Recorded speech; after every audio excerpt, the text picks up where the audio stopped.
Hello दोस्तों, स्वागत है चांदनी भक्ति प्रयागराज में। तो मैं सुंदरकांड का 35वां दोहा पढ़ने जा रही हूँ। तो कैसा लगा कमेंट में ज़रूर बताइएगा। अगर हमारा वीडियो अच्छा लगे तो प्लीज़ हमारे चैनल को सब्सक्राइब और वीडियो को लाइक ज़रूर करिएगा।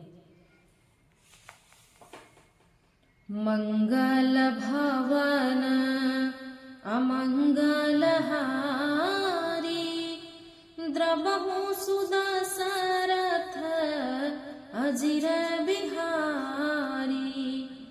एहि विधि जाय कृपा निधि, उतरे सागर तीर। जहाँ तह लागे खान फल, भालु विपुल कपिवीर।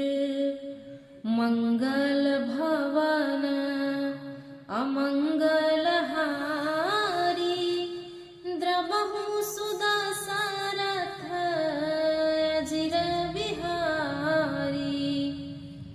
उहाँ निशाचर रहहि सशंका, जब ते जारी गयो कपिलंका।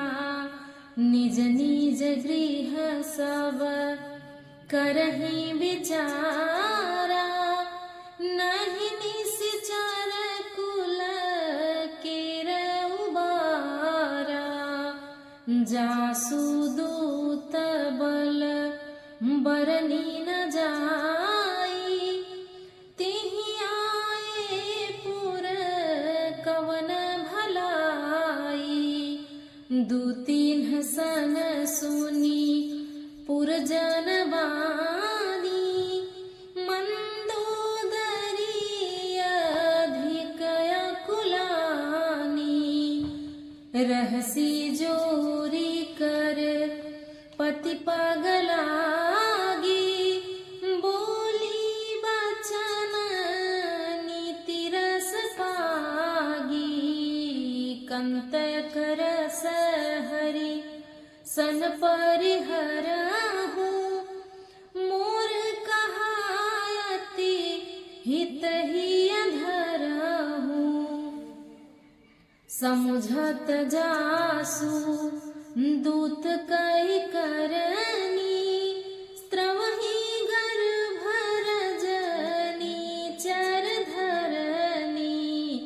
तासु नारी निज सचिव बुलाई, पठवाहु कंत जो चाहु भलाई। तब कुल कमल विपिन दुखदाई, सीता सीतनी सा समाई। सुनहु नाथ सीता बिनु दीन्हे, हित न तुम्हार शंभु आज कीन्हे। मंगल भवन अमंगल हारी, द्रवहु सुदशरथ अजिर बिहारी। राम बाण यहि गन सरिस, निकर निशाचर भेक। जब लगी ग्रसतन तब लगी, जतनु करहु तजि टेक।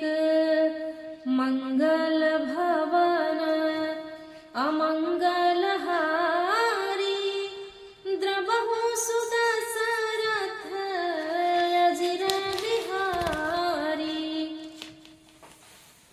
श्रवण सुनी सठ ताकरि वाणी, बिहसा जगत विदित अभिमानी। सभय सुभाऊ नारी कर साचा, मंगल महु भय मन अति काचा। जौआवई मर कट कट काई, जियहि विचारे निश्चर खाई। कंपहि लोकप जाकी त्रासा, तासु नारी संभित बड़ी हासा। यस कहि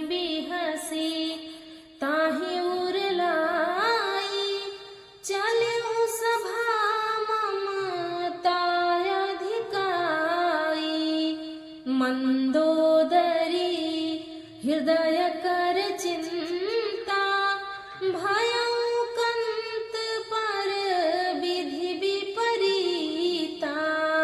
बैठे उ सभा खबरिया सिपाही सिंधु पार सेना सब आई।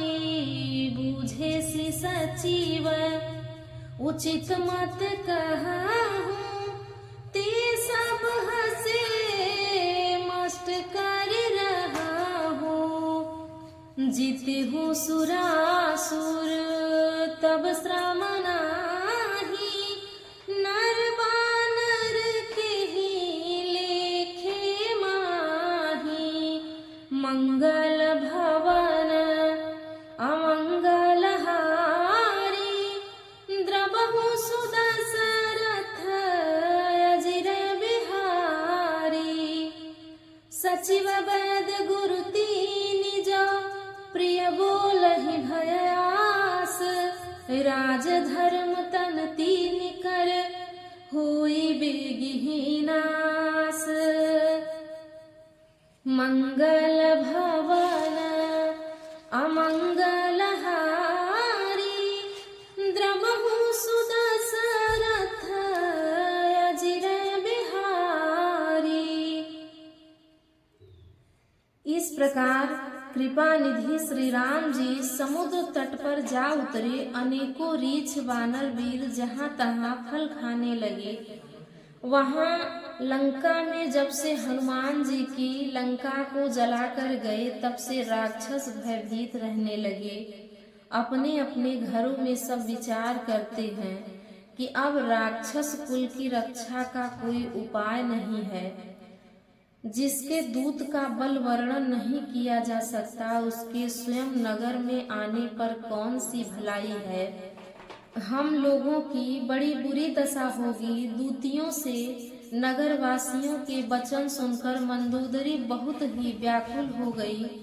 वह एकांत में हाथ जोड़कर पति रावण के चरणों में लगी और नीति रस में पगी हुई वाणी बोलने लगी कि हे प्रियतम, श्री हरि से विरोध छोड़ दीजिए। मेरे कहने से अनंत ही हित जानकर हृदय में धारण कीजिए। जिनके दूत की करनी का विचार करते ही स्मरण आते ही राक्षसों की स्त्रियों के गर्भ गिर जाते हैं। हे प्यारे स्वामी, यदि भला चाहते हैं तो अपने मंत्री को बुलाकर उसके साथ उनकी स्त्री को भेज दीजिए।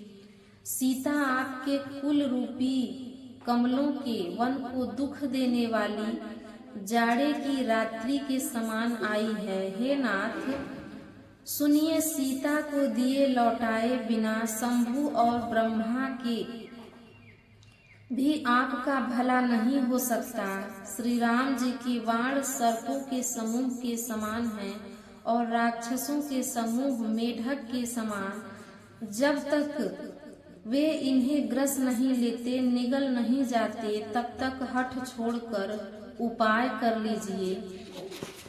मूर्ख और जगत प्रसिद्ध अभिमानी रावण कानों से उसकी वाणी सुनकर खूब हंसा और बोला, स्त्रियों का स्वभाव सचमुच ही बहुत डरपोक होता है। मंगल में भी भय करती हो। तुम्हारा मन हृदय बहुत ही कच्चा और कमजोर है।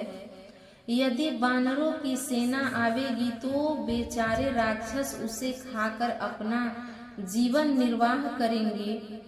लोकपाल भी जिसके डर से कांपते हैं उसकी स्त्री डरती हो, यह बड़ी हंसी की बात है। रावण ने ऐसा कहकर हंसकर उसे हृदय से लगा लिया और ममता बढ़ाकर अधिक स्नेह दर्शाकर वह सभा में चला गया। मंदोदरी हृदय में चिंता करने लगी कि पति पर विधाता प्रतिकूल हो गए हैं। ज्यों ही वह सभा में जाकर बैठा, उसे ऐसी खबर पाई कि शत्रु की सारी सेना समुद्र के उस पार आ गई है। उसने मंत्रियों से पूछा कि उचित सलाह क्या करना चाहिए। तब वे सब हंसे और बोले कि चुप किए रहिए, इसमें सलाह की कौन सी बात है। आपने देवताओं और राक्षसों को जीत लिया तब तो कुछ श्रम ही नहीं हुआ, फिर मनुष्य और वानर किस गिनती में आते हैं। मंत्री, वैद्य और गुरु ये तीन यदि अप्रसन्नता के भय का, लाभ की आशा से हित की बात न कहकर प्रिय बोलते हैं, ठकुर सुहाती कहने लगते हैं, अर्थात जो राजा को पसंद हो वही बात कहने लगते हैं, तो क्रमशः राजा, शरीर और धर्म इन तीन का शीघ्र ही नाश हो जाता है। मंगल भवन अमंगल हारी, द्रवहु सुदशरथ अजिर बिहारी। तो प्रेम से बोलिए सियापति रामचंद्र की जय, पवन पुत्र हनुमान की जय।